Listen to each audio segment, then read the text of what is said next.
I'd like to welcome you all to this roundtable session, looking at the issue of, are we doing enough to secure our critical transportation infrastructures? We are joined by a fantastic panel of experts who I will introduce in just a moment. But I would like you to take this opportunity to remind that you can get involved in the session by posting any questions you may have in the session chat. And time permitting, we will be opening the floor for a Q&A session at the end of the discussion. So let me introduce you to the panel. So we have with us today Eddie Thies, Vice President for Cybersecurity at Alstom Cybersecurity in France. Noam Krakover, Chief Risk Officer, IAILTA Israel. Noam has just been with us, in the previous keynote. And Joseph Shabit, who is the head of ICS Cybersecurity at the Department of Ministry of Environmental Protection in Israel. So welcome aboard, Yossi. How are you? Fine. Thank you for inviting me here. Well, it's my pleasure. I mean, it's always a privilege to have you with us. So let me, I think Noam Krakover is connecting right now.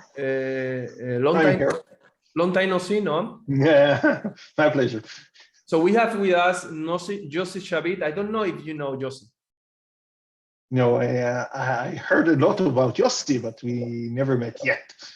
Okay, so basically Yossi, is the head of ICS Cybersecurity at the Department Ministry of Environmental Protection. So he has been with us many times, He's going to be talking about, it's very specific, it's about transportation of hazardous materials. So there is a new cyber regulation that has been created by his department, the department he was for, Just Yossi, correct me if I say something that is not totally accurate, because I want to be, accuracy is important. I don't want to confuse the audience. So they have created a new cyber regulation that is unique in the world, and it's covering something that is concerning. And it's the transportation of hazardous materials.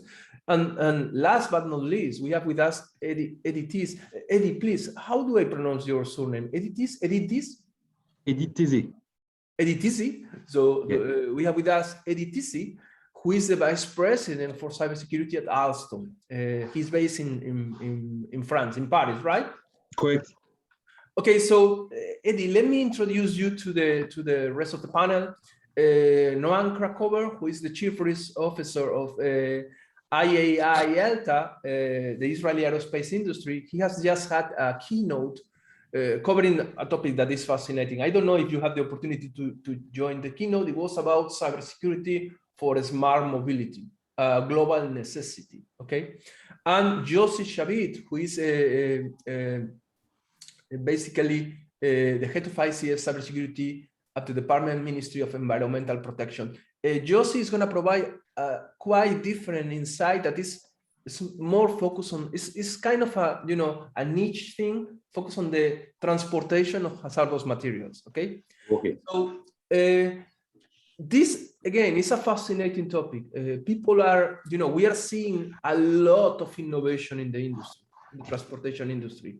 Everything is, right now, is, if you allow me, is smart, which means, a massive digitalization of everything, from trains, aircrafts, cars, etc. Right? So in that process, again, don't believe that. And against that, is that we need to be aware that we are substantially increasing the attack surface.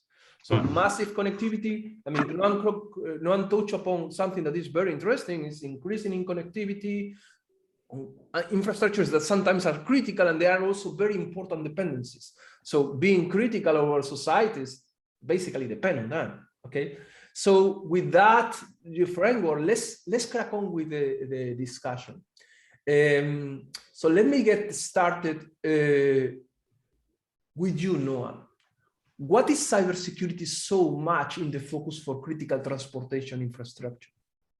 Well, first of all, thank you, and again, it's an honor and a great thing to meet you all.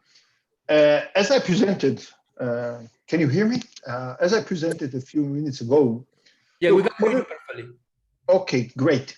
Modern transportation systems are highly computerized and they are connected. And this connectivity is a wonderful thing. It allows us to do wonderful things and to get, let's call it, to a new frontiers physically and others. But it's not only the opportunities, it's also the challenges. And it creates this combination between the connectivity and the technology, many computers, different kind of computerized systems together. It creates a challenge.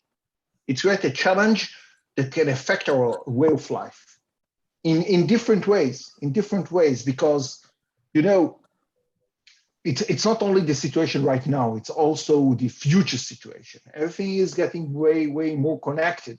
It's the things that we remember from last year are not relevant anymore. And of course, COVID took us, let's call it a major jump. We created a major jump with major problems, of course.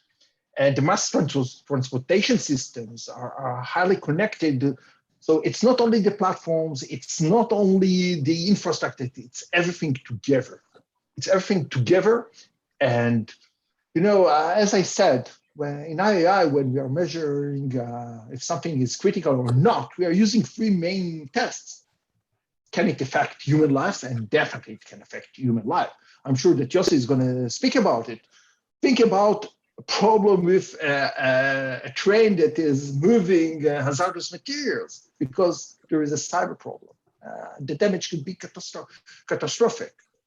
And the financial aspect, the money that you're going to lose, that the country or just the people, just the person is going to lose because the traffic jams or because of catastrophe or because some of his, I don't know, materials and things didn't arrive or all of the supply chain is rely on it. So the financial test is also problematic. And the third thing is the business and the operational continuity. And think about if you need to move, let's call it very important things from one place to another, not to mention, again, the human life aspect, but just to prevent them from moving from place to place. And the national or sometimes the international operational or even business continuity is going to be harmed. So actually smart transportation, according to these tests, according to the way we see it in II, is critical infrastructure. It's critical to our way of life, to our lives. Let's admit it. So this makes cyber, because of the combination of the dependency on one hand and the connectivity and vulnerability on the other hand, it makes it critical. We need to take care of it.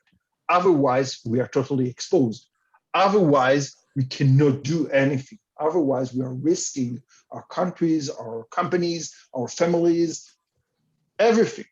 So we need to refer it. And if I may, it's not only the fact, it's obvious that we need to identify it as critical infrastructure. But not only that, I think the decision makers need to understand it and to start to behave towards it as it is critical. That's it. Thank you very much, Noam. Let me go with you, Eddie. Do we have the current relevant priorities? So thank you for the question. Thank you for the invitation.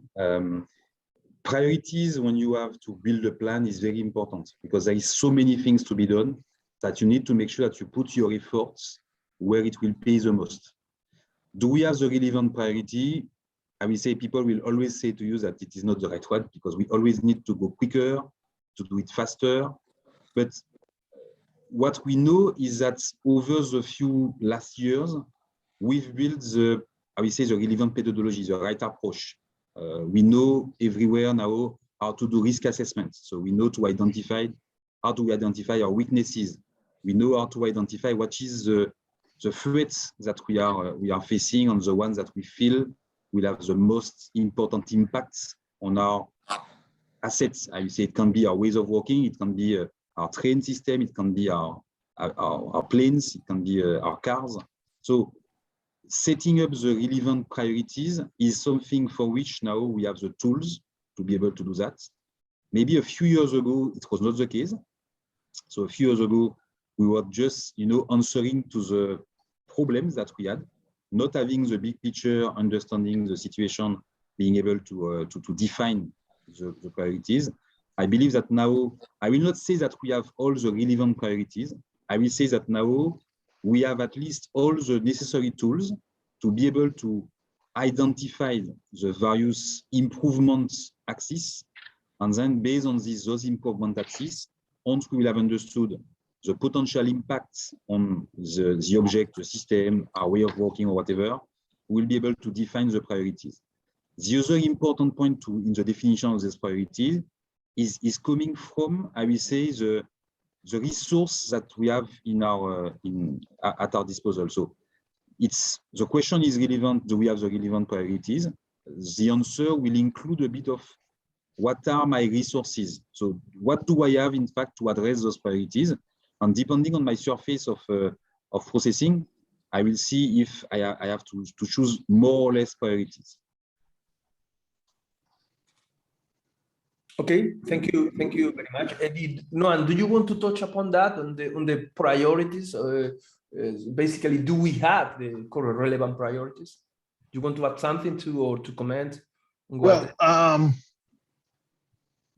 let me tell you something. It's obvious this is a question of priorities, and it's more than that, because at the end of the day, we are speaking about the next dollar, where to put the extra dollar, the last dollar sometimes, US dollar. And based on our experience and international experience, I can tell you most of the decision makers tend to accept it. After a while, after a short presentation, they say, hey, this is very important. Some of them claim, and I truly believe them, that they thought about it by themselves, and it's wonderful.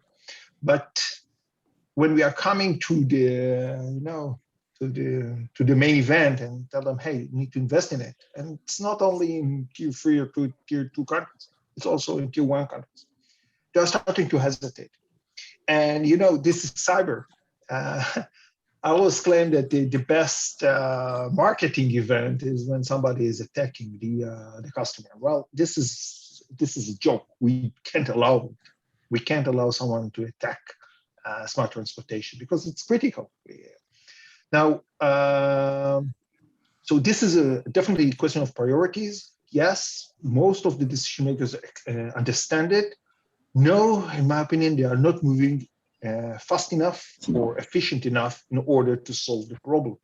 They are just stuck with it. Now, it takes time. It's obvious that it takes time. But as I mentioned before, the first session today, I said the technology is moving so fast on one hand, and the bad guys are so dynamic, so innovating. I would like to, to work with some of them, not from the different sides of the border. And so the challenge, and let's call it the risk and the threats, are so high. So I'm not, in my opinion, at least some of the decision makers are pretty naive, and they are not moving efficient enough. So it's prioritized. They claim they are doing it, but they're not doing it in the right way. If I made just one point to touch about that. Eddie, go ahead. You're right, they are not moving fast enough. So from our point of view, we are seeing that they shall be much more quicker than that. One of the elements of decisions that we need to also take in account, because it's a reality, it's a matter related to cost. Because security has a cost. That's a fact. So you can pretend that you have to do it because it's mandatory and so on, but the guy who has to decide and push on the button, launch the project, will have to have kind of economical equation behind that. And it is something that we need probably to better address when it comes to cybersecurity, especially in critical infrastructure, smart transportation being one of them. We need really to make sure that it has been understood. The cost equation is understood. It will cost money, it will cost effort, it will cost people. We'll have to dedicate people for security. And then once you put on the table, I will say, what is the effort that you are ready to do? Because you analyze the situation and you know what you have to do. So you know what the effort you put in front, then the question about priorities start to become more relevant, I would say, because in this case, you know what you can do and you know how you can implement that, step by step. If not, it can be very, very complex, but being able to move fast, having decision makers understanding more quickly that we cannot stay, I will say, in the same position, expecting that things will change in the future or that the bad guys will go and not see your infrastructure is not something that we can afford anymore. I mean, we cannot say, I have a closed system, my system is not connected to the outside. This is things that we are used to here, and we need to stop to here now. And people need to start to move the next step. But I fear that the economical equation may be the last excuse, before the incident. Before you have incident, you can still claim about the economical equation. Okay. Please. Sorry. Oh, thank you very much, Eddie, and you guys, please feel free to interrupt, because at the end of the day, the audience learn when you guys exchange ideas, either if you agree, disagree. I mean, that's the beautiful thing. So basically, you guys are experts, some of the top experts on this. So basically, just feel free to, to again, agree, disagree. To jump in. Yeah. Jump in there, please, Noam, go ahead. What I want to say, thank you, is that, first of all, I'll give you two examples. First of all, about the cost. One of the former advisor in the States for the White House, Ms. Hathaway, claims that even today that the damage for advanced countries because of cyber crime and cyber activity is between 2 to 4% of the GDP. It's a lot of money, of course, in each one of our countries. So I always say, hey, you're going to save money. But in this, because smart transportation is critical infrastructure, it's not only going to save money, it's going to save human lives, and people need to understand it. Now, on the other hand, there is our part of responsibility. Let's take, for example, our cyber lab. Alstom is one of our partners. Alstom Israel is part of a distinguished one of the leading partners of ours.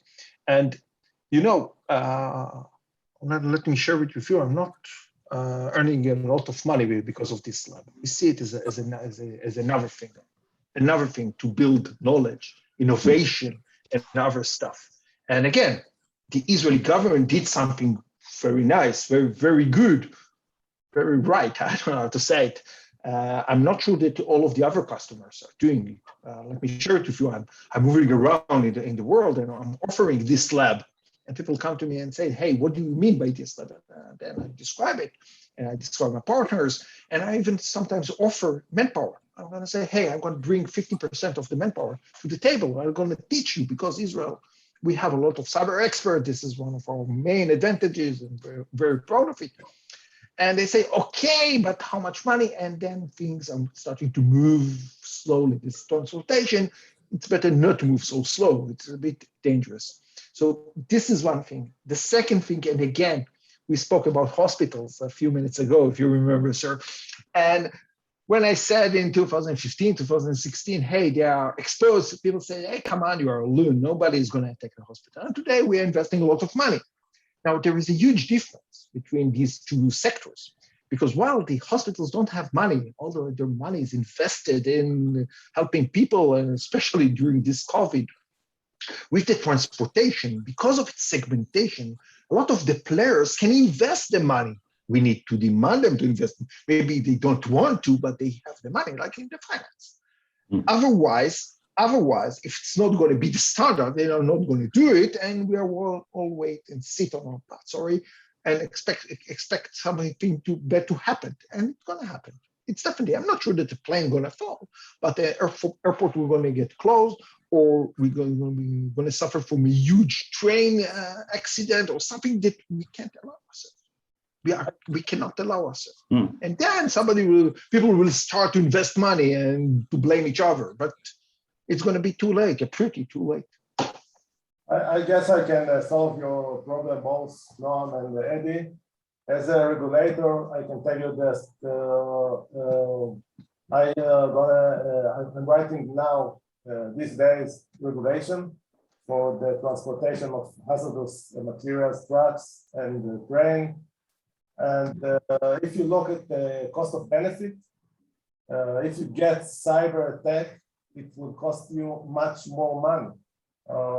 Israel industry, if you look at 2021, almost $1 million for just for ransomware. So as a regulator, I'm going to do some move. Of course, I'm talking with the transportation ministry, but I have the toxin permit. Every fleet in Israel, truck that carrying hazardous materials gets from me a toxin permit in A level. A is the highest level, and in order to continue to do business, we must obey additional condition in cyber defense. So I hope it will a little bit solve the problem of cost. I already I have this regulation almost here from June 2020 to the industry actually, and I can tell that no one complained, and it's going very good in Israel now. Again, I'm going to jump in and I'm going to say, first of all, this is great to hear it. As an Israeli, you know, I see these huge trucks moving next to my kids all the time. But I think that Israel is not the example, because Israel understood in 2011 and even much earlier the risks, and Israel invests a lot of money. You know, one of the main advantages of Israel in regarding cyber is the awareness. People are aware of cyber. People are willing to cooperate with the INCD, with the other ministries like yourself, sir. So, and I can tell you based on my experience, we're coming to advanced country and say, hey, we have regulation, we cannot allow it to ourselves. It requires to change the laws, and we say, hey, you have a problem, not only with hazardous materials or with transportation, with other critical infrastructure, and say, yes, we have a problem. It's going to take us some time to solve it. And we try to help them as much as we can, because I want them as customers and I'm pretending to be a nice guy. But at the end of the day, it takes them too much time. Now, this is, again, as I'm proud to say it, as an Israeli, as a former INCD guy, we have our own advantages. But at the end of the day, in most of the places, or at least in major parts of the world, it takes the customers too much time. I'm not sure where our audience are from, but I'm sure that in some of the countries in the regions, they are not advanced enough. I'm sure of it. No, but you're right. If I take the railway transportation, that's true that if you look at in the world, it's not very advanced when we speak about cybersecurity. But if we come back to the example of Israel, Israel can be a flagship because Israel is in the front of this discussion, in the front of this implementing things, and regulation is key, because when you have industry like railway, where there is a lot of, I would say, safety regulation, homologation of equipment, and people will not change their products for the sake of changing them. So even if you have risk, they will try to manage the risk. When there is regulation, they try to comply to the regulation, and that's in their DNA. So having the regulation moving forward and quote unquote imposing things to be done can help us to address this slowness, because by nature, if I take again the example of railway, when you put something in place, you would like to keep it like that forever. So they are not in their DNA ready to change. We need the regulation. I would prefer to have the regulations than the bad examples, because you know, when some crisis happen, people are ready to change. I would prefer much more that we work in advance. We have the right regulation. We explain why they have to address the risk, and then they can set their priorities and move forward, instead of waiting for the big incidents and having people chasing solutions, you know, without having good directions.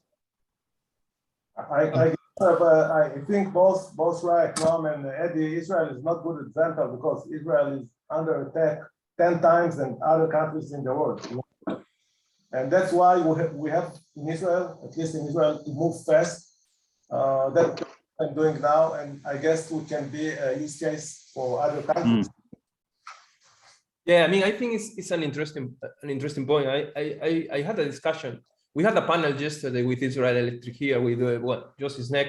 I mean, Josie know Josie perfectly, right? So Josie knows a couple of things on utility cybersecurity. He has been around for quite a while, right? So we were talking about, education and awareness in a critical infrastructure, and he told us, something that was astonishing to me. I was arguing that it's very difficult to change culture. We were talking about specifically about phishing, for example, educating your, a large workforce in a corporate just not to click on things, And I argue, say, listen, culture has inertia. It's inertia, like in basic physics, So it's very difficult to change for a 100% staff of tens of thousands of people that. And I was arguing that, it's not possible. We need to define processes that avoid that one organization can be seriously impacted, but just by one guy clicking on an email. It's not possible. If we rely on that, we are going to fail. And he basically challenged me, and he said, listen, we launched an educational campaign in Israel Electric, and after that, nobody out of the 11,000 employees click on a single email, which is astonishing to me. It's astonishing. And I told him a little, but the culture is different. There is a key element, a key cultural element that is different. Okay, so I mean, we need to be aware of that. I mean, Israel has some particularities in some way, in terms of, the education, the strength of the cybersecurity industry, and so on and so forth. I don't think that can be extrapolated to every single community. You go to Brazil, you go to Spain, you go to, I mean, I don't want to name any country in a bad way, but I mean, I see that there are important differences. You analyze Europe, there are also very important differences among countries. So I don't think that is going to work. I mean, I think we need to be aware of that important difference. But in any case, I don't know if you wanted to add something. No. Yeah, look, awareness is a major building block, and we need to invest in it. But two things. First of all, if they succeed 100 bulletproof with 11,000 people, well, I would like to speak with their IT manager and to check it. But it's okay. This is one thing. But second, I think that awareness is limited. And with that, we need to support it with our systems. I just presented an hour ago some of our offering to like monitoring, like IR, whatever. But it's more than that. When we are speaking about critical infrastructure, it's not only a question of awareness. Awareness is interesting, but when we're speaking about how to prioritize critical infrastructure, like smart transportation, it's the decision makers' awareness. And this is a different ballgame. This is a different ballgame because we are speaking about decision makers. We need them to understand. Let's put the lorry driver aside for a minute. He's an important guy. I like them. I depend on them. It's okay. But I need the decision makers, the regulators, like you see here, to understand. And I don't have any problem with the Israeli decision makers, but in other places, to understand the threat, to understand that they are accountable for it. And this is one of the main problems with cyber in general, but focus on, but not only that, but also in smart mobility and smart transportation. Somebody needs to understand that he is accountable, that he is going to be the guy who is in charge or the guy who is going to be blamed.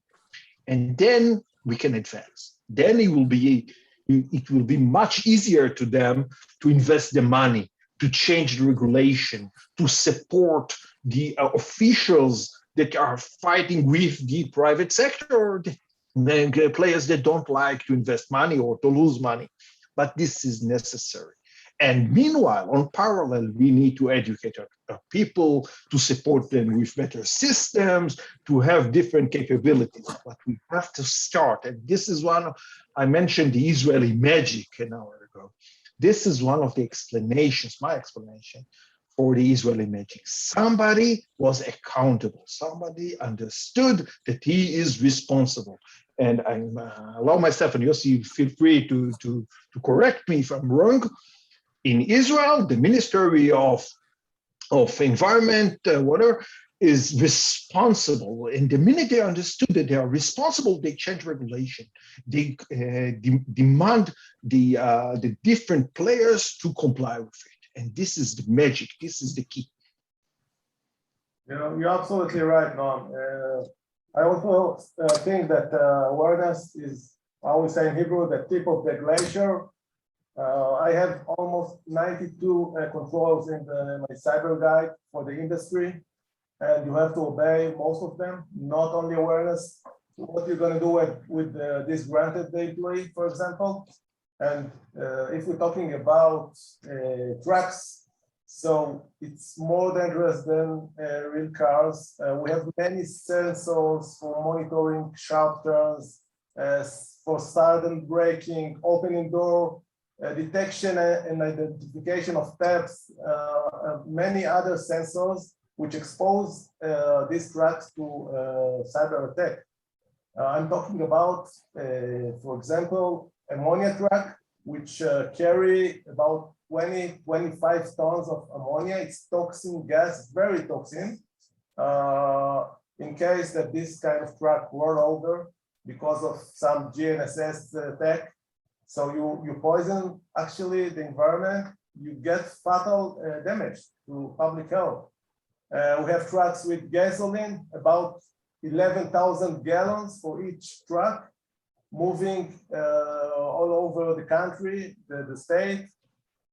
We have LPG, liquefied petroleum gas, 43,000 tons, and hydrogen and many other flammable and toxic materials. And our nightmare is kind of comprehensive attack like we experienced last year in the water facilities.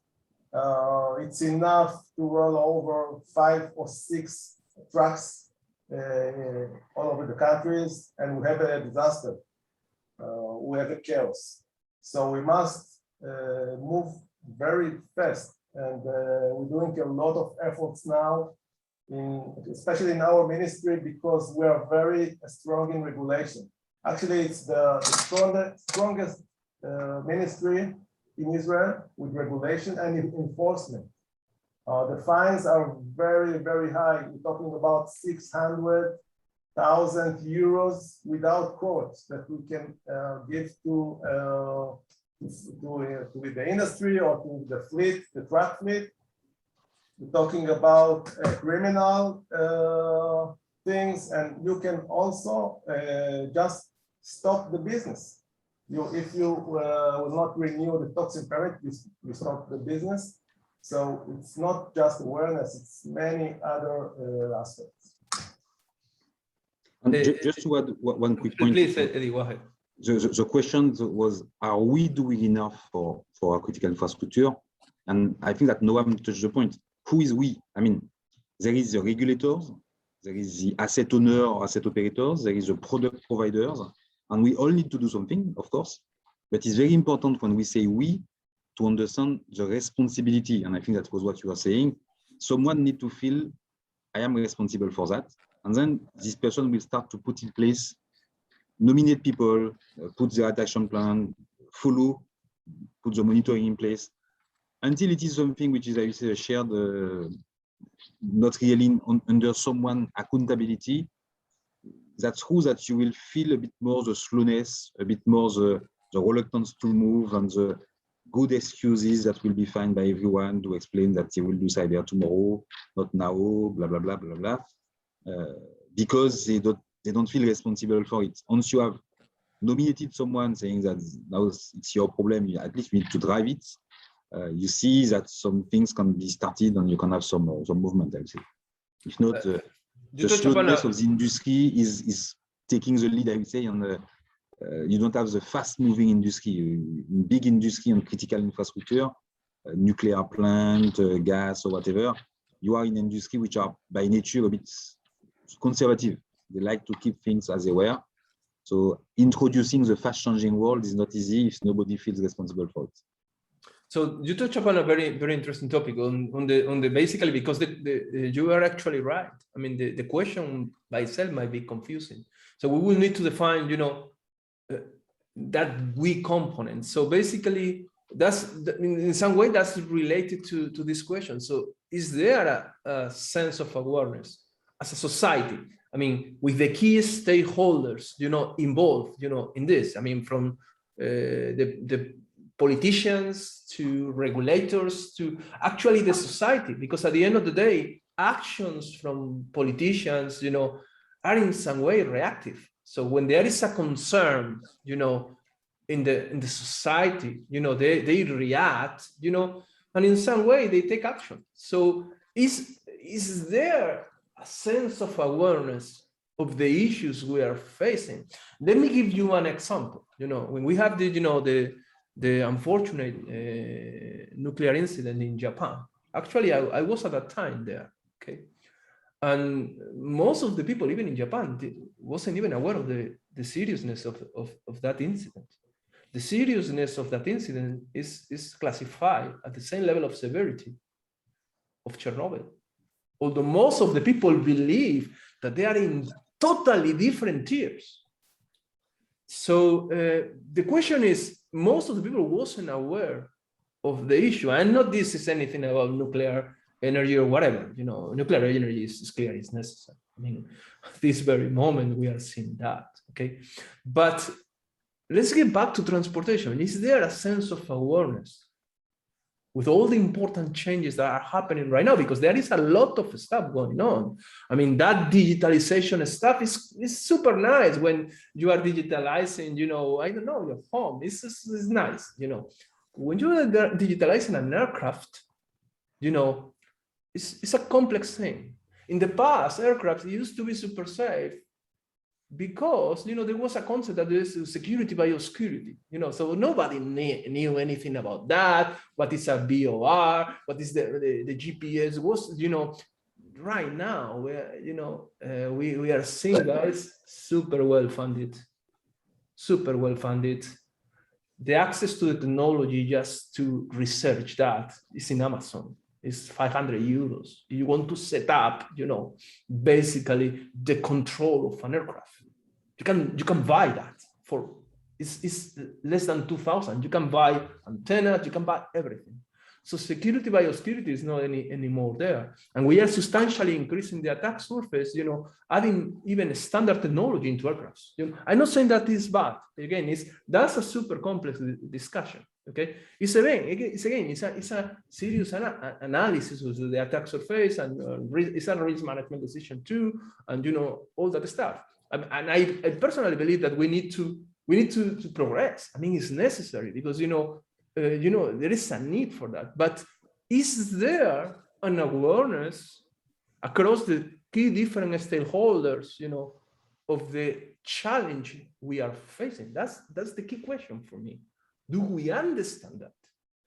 I think that the trend of green and smart transportation is something that you cannot revert. It's too late. I mean, you need it for operation, you need it for user experience, passenger experience, you need it for better operation performance. So you will not be able to move back. You need it for green. If you want your system to be green, you have a energy consumption system, braking system, better usage of your motor. So all of that is there. So we need to use it. The question is, the flip side of that is quote unquote cybersecurity, because you put more and more electronic software connectivity. So when you are saying, is there an awareness? I think that it's up to the subject matter experts, the people who have understood that there is a point, to start to do their part of, communicating more and more. It's not very easy because you come with quote unquote problems. You are not saying people's life is beautiful. You are just explaining to them what are the dangers. So you need to explain that away that they will understood. You don't want to prevent them to do things. You want to have them doing things in security, but you would like them to do things, but in security. And it's up to us to make sure that it's understood, starting by the decision-making levels, and then up to the basic operational levels, which are one of the elements of the defenses. So the awareness needs to go from the C-level suite of the company to the operational guy doing the job on a daily basis. And of course, if you want things to move, better for you to have the management of the decision maker being convinced, and at the same time, the operational guy saying, yes, it's feasible and we have to do it. If you have only one side of it, it will not work. But I mean, it's up to the people who are understanding the problem to put it in a way that it can be understood by others, because sometimes when you speak about cyber, it seems that it's far from the problem of every day. We need to put it away that people will understand. And after, unfortunately, we need to go on to explain to decision makers. And the explanation is maybe not a very pleasant conversation, because they will have to spend money, they will have to put people dedicated to that, put organization, change their processes. You are used to do that like that, you will do it differently. Maybe refrain a bit the release of some new technologies because they need to secure it before. So, okay, they will have to learn to live with this new chapter. But I believe that there is a kind of responsibility from the guys who knows to go to the other one, but with a language that can be understood by others. I think that the cyber protection must come from country level, from the country, from the regulator first. I'm not sure that the stockholders care about so much, or maybe they don't have the awareness. Very few of them know cyber and know the meaning of cyber. So I think it must come from the regulator. I can tell what the steps that I'm doing right now. I already met with 9-car cybersecurity startup in Israel. They have products for protection, to understand the threats and to understand the solutions. I met with 3 telematics, very big telematics companies in Israel.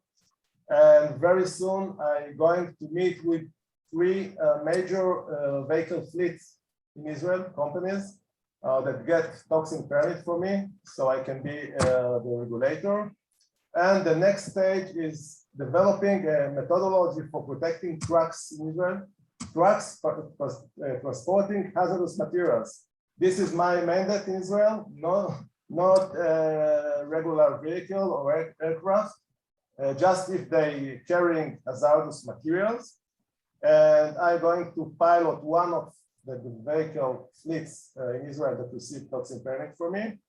And I must then forward the result to public comments in Israel for the purpose of issuing cyber guide. I think this process will take a few months. I just spent a lot of time on this issue. If I may, sir, I totally agree with Eddie. The technology is moving ahead. I'm not familiar with anyone who wants to pull it back. It's impossible. We depend on it. We depend on this new kind of transportation, green, quick, efficient, everything, but it's vulnerable. We are familiar with it.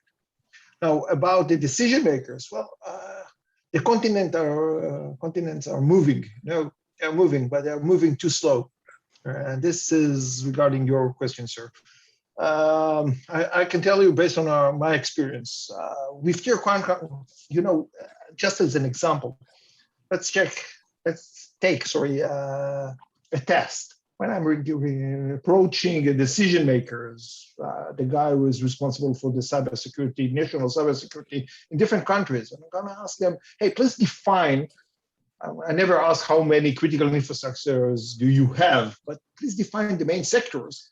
They start with the electricity, the energy, with water sometimes, with communication.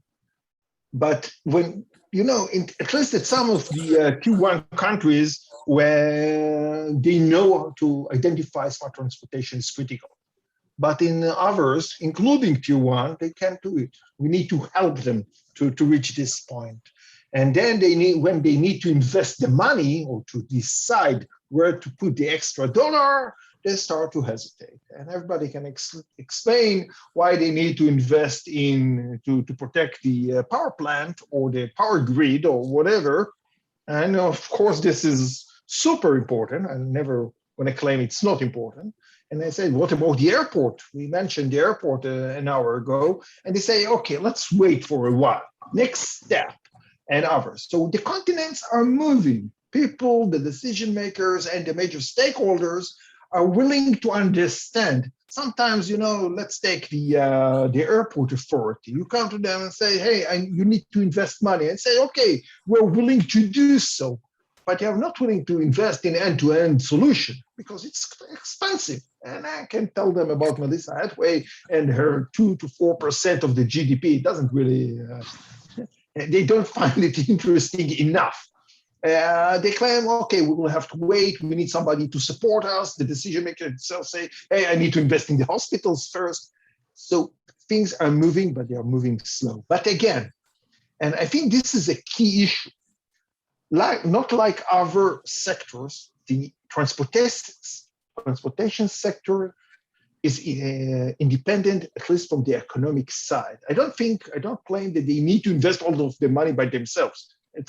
Don't misunderstand me for a minute, but they have some of the capabilities. They have. So the regulators need to invest money. The regulators can publish new regulation and to demand them to comply with them, because otherwise we are still exposed. I'm expecting the decision makers, the national level and the international, to have their own demand. Hey, you need to secure at least some of the networks. You need to secure or to obey and comply with specific regulation, critical one. Because if we're going to lose an airplane, or if somebody will mess with a train that is moving, I don't know, thousands of people or toxic materials and going to create a catastrophe, it's going to be too late. So in my opinion, yes, people are starting to understand. And the best example is that we are speaking right now about it. Somebody is investing money and time, but we are not moving quick and good enough. But to your point, the stakeholders are, so the regulator, the asset owner, and the product manufacturers. All of us, we need to move, but the we, for me, is starting by the regulator, because when you buy security, if you have to invest in a new hospital, you will see the hospital, big building which is there. If you have to invest in the security of the hospital will look the same, but you have invested a lot of money. So sometimes it's not easy for the guy to move forward. So compliance to some regulation will help us a lot, because if it's compliance, generally big corporations, they have compliance officers, they have to show their compliance matrix and so on. Then they are doing the effort. If there is no compliance, they will understand. They will say, oh, it's important. I understand it's important. I listen to you. But at the end of the day, again, the economical equation will come back. They will do prioritization. And unfortunately, until they are hit by the cyber attack, they will say, okay, it's for the user, not for me. It's a bit of what is happening. So you realize that you are in danger when you feel the danger. If you don't feel the danger, it's sometimes difficult.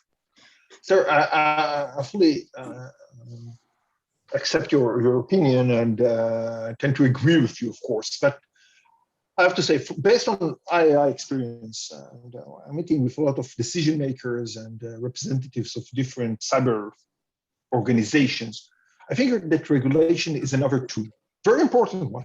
Very, very important one. We can find it everywhere. We know it's a major tool in Europe and in other tier 1 countries, but this is just another tool. And I think that the most important thing is the decision makers themselves, the officials that are responsible, need to understand. And I'm saying it again, and I'm sorry for it, but they need to understand that they are responsible, they are accountable, and they have to use their tools that we are giving or the country is giving them. The money, the regulation, the authority. Otherwise, we are exposed. Because, for example, an hour ago, I spoke about standards. People coming and say, hey, we have regulation, we have standards. But the standards are definitely not enough, and regulations sometimes are limiting us. You're working in Europe, the GDPR is a wonderful regulation, wonderful. But it creates also some problems that we need to deal with, to mitigate with, to solve another problem. And it's okay, I'm not against GDPR, don't misunderstand me for a minute. But regulation is only a tool, a major one that national level officials have in order to improve the environment, the ecosystem and other stuff. But we need the key in here is that somebody will understand that he is responsible. So he needs to start to move, to publish regulation, to invest money, to demand people to comply with his demands. Otherwise, we are exposed. But when you do regulation, first you have to do it good. You have good regulation. For example, in my industry, before I wrote the cyber guide, I just pilot many factories day by day inside a factory, and I build and develop the methodology inside with the operating managers, with the IT staff, with the OT staff, and it's good regulation. Another aspect for regulation is to enforce it. It's very easy to give regulation to the industry, but you have also to enforcement, and everybody knows that you can enforce this regulation.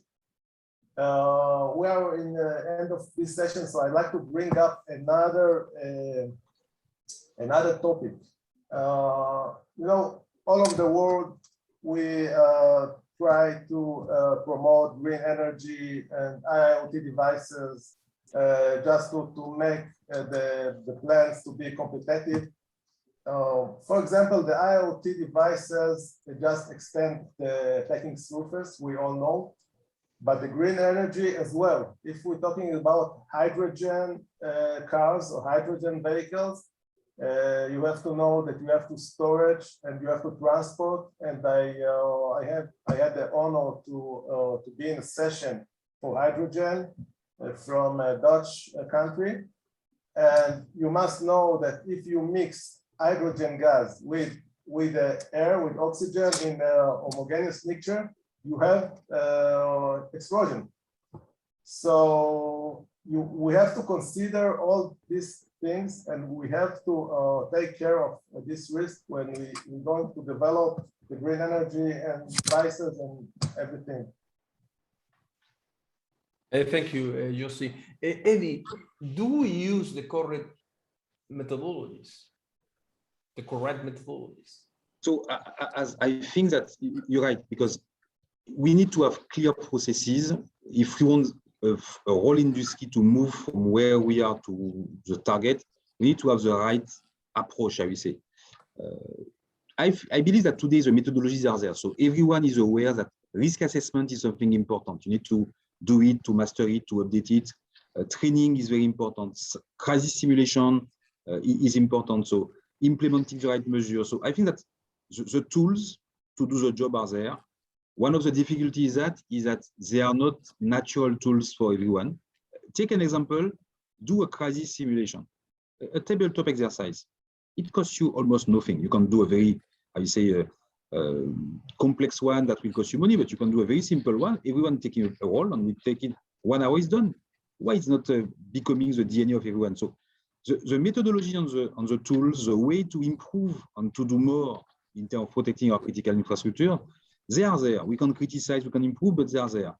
Now, the fact that people start to embed that in their DNA and start to use it, it is where there is still an effort to be done, and probably more communication, more forum like this one, more forum where we can speak and we can see what is the reaction, what are the questions, and so on, adjust, I will say, the topics that we are touching more and more. But I think that it's maybe more communication are needed in order that people who are supposed to be the decision maker on cybersecurity, sometimes, with you discuss with some people, they have not even understood that they were supposed to be in charge. And they will say to you at the end of the story, oh, okay, so maybe I should have done that. Yes, because it is your job, guys. So it is your job to initiate something. You are not the expert, but you need to put that in the agenda. I'm repeating very often to the team, put cyber in the agenda before it becomes the agenda.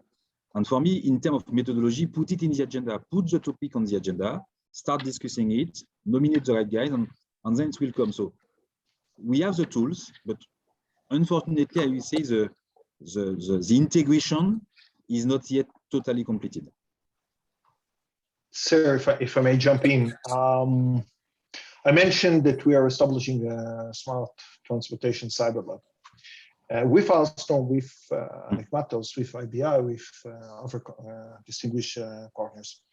I think that one of the major challenges of this lab is not only the technology, not only to find its place inside the Israeli ecosystem. It's not only a question of regulation, because we are supported, this is the main customer, by the Israeli Ministry of Transportation. It's the methodology. We have the tools, we have the cyber experts, we have the knowledge from other and different domains in the cyber, in transportation also brings its huge knowledge to the table. But we need to combine them all together. And we need to adopt and to develop a new kind of methodology to deal with the threats and the risks, technology, strategy, intelligence, all of the others for this smart transportation, because it's part of the cyber domain, it's part of the transportation domain and mobility domain, and we mix them together. So we have different kind of challenges. Of course, I totally agree with what was said, that Eddie just said. We have understanding, we have the tools, we have lesson learned, but we need to adapt them, and we need to improve them and fit them to this own reality, new reality, because otherwise we're going to use the old, let's call it old world tools, and they are not good enough. The next session, I have a keynote. I will introduce the new methodology that I'm developing now. It's 4 tracks, but you can adopt it to any kind of transportation. It's the same system. Okay, good to know. And Noam, what are the key cyber? Please, Justice, go ahead. You were something? I'll meet you in my keynote in 5 minutes from now, or 10 minutes. 7 minutes exactly. 7 minutes, yes. Noam, what are the key cybersecurity solutions you are focusing on? Well, thank you. Look, we are focusing on automated detection and response solution that will increase the visibility from one hand and response automatically to risky scenarios. So now, this is a very fancy titles, but what we are trying to bring to the table to supply our customers, and especially the Israeli ecosystem, is better tools. And based on our experience, it's not only Yossi mentioned the tip of the iceberg. Technology is part of it, but it should be much more advanced. It should be automatic. So it's not only the solution or the test bed or the specific system. It should be automated system, AI sometimes based system that are connected. It's not only the technology. I need we are all living now in the age of XDR and other stuff. We need system to be connected. The idea is here of lesson learned, automated lesson learned is a key issue. Otherwise, our solutions are not good enough. So we are looking for technological solutions, automated one. I don't want too much people to interfere with it, and I need IR. I need response solutions that will help the systems in an automated way to deal with the attack, because the attack is going to be here. It's just a question of time. And as I shown an hour ago, more than an hour ago, it already started. So this is one major pillar of building block. In addition, we are focusing also on building solutions and services. We spoke a few minutes ago about the fact that we need our solutions to become efficient enough, or more efficient, let's call it, based on the cloud, based on service model, because otherwise nobody is going to use them. They're going to be too expensive or too complicated, so they are not going to be efficient enough. So we have different solutions to protect the ecosystem, different solutions to protect platforms, different solutions to encourage innovation, like the lab that I presented. And they are mixed of technology, methodology, strategy. I also presented it today, this strategy of ours, and all of them together to try to create to improve, and this is one of the aims, the relevancy and the capability of the resilience level of the ecosystem, of the end-to-end ecosystem.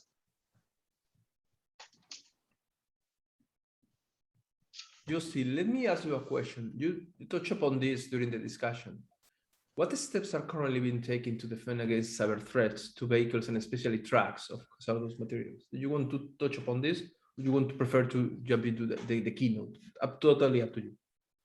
I guess I introduced it in the keynote because a lot of stuff. Okay, good. So let me just ask you a final question to you, Eddie. Do we need more coordination? We have been touching about coordination, probably is among the key stakeholders, probably even, like an ISAC or, private-public partnerships or even a global coordination at this level if possible, because, what we're seeing right now is that it's very difficult at the global level, even at the European level, to agree on important topics to reach an agreement on that. So do we need more coordination alignment in the industry? In fact, the threat is changing fast, is moving, is strengthening. Nobody will arrive alone. Nobody will arrive alone. It's something that we need to do together. So I think that we need to get to know each other a bit better. So because we are each of us trying to do things on our side with goodwill, but it's important to know what the users are doing. So there is a framework here, there is experience done there is some expertise. So it's when I'm expecting in terms of coordination is more, I will say, collaboration, more exchange of information between the various stakeholders, not necessarily through ISAC or through a very rigid or structured, I will say, way, but at least that people know each other. That's the first important point, is that we shall have directories of names. You know the guys on the other side, you know what they are doing, and then you can start to build relationships, because I don't believe that one industry or in one industry, one player can alone succeed in improving the security globally. It's something that we need to do together. Okay, thank you. Noam, do you want to touch upon, basically the coordination? I mean, not just in Israel, but, at the regional or global level? When we are speaking about cyber capability, cyber defense, cyber resilience, these days, definitely when we are dealing with a new kind of advanced international technology, it's not we are living in a different region now, but this is cyber, this is borderless domain. And in my opinion, this is an international question. And for example, it was mentioned by one of my colleagues here about the information sharing. I believe that information sharing should be mandatory as possible. I'm aware of the limitation, of course, and I think it should be international. For example, I mentioned this, our lab as a product. One of our ideas is to have a network of such labs in different places, so people can, and I mentioned the term think tank today. I want people to be coordinated, people like researchers, like regulators, because we need to learn from each other. We need to share our, again, this is not a question of national security, it's international security. If there is a problem in one smart car or in an airplane, today it's in the States, tomorrow it's in Africa, and whatever, it's going to land in Israel. So we are all under a huge risk. And the supply chain crisis that we are facing right now in the world, it's the best example for it. It's not one country, one nation problem. It's a problem for all of us. So we need to be coordinated. I expect, for example, the regulators to share their knowledge. And I think as a former Israeli government employee for 30 years, I expect the Israeli government, I think this is a great opportunity to lead the effort to become an international major player. And I think that they are doing it, because without coordination, we're going to fail. We're going to be alone against the bad guys, and they just need to find one weak spot. Well, we need to protect the whole ecosystem. Okay. So wonderful, guys. We don't have more time. It has been a fascinating discussion. I have learned a lot from you guys. I would like to thank you for taking the time to join this discussion, for sharing your expertise and insight with the global community. Is very valuable. And Eddie, merci beaucoup. Noan, Yossi, Todaraba. It's been a pleasure. It was a pleasure. It was a pleasure, sir. Thank you very much. Bye, guys. My pleasure. Just before you leave, I have an important announcement for you guys. We have a fascinating discussion, right? Well, actually keynotes. This is going to be covering, as Yossi introduced a little bit before, the topic of hazardous materials and cyber regulation. He's got a unique regulation all over the world, and we are going to spend the time we might need. You're going to have all the time, Yossi, to share your insights on that. So please stay around with us, because I promise it's going to be interesting. So thank you very much. I appreciate it, guys. Thank you. Thank you very much. Thank you, everyone. Have a wonderful day. Bye-bye. Thank you, guys. Bye-bye.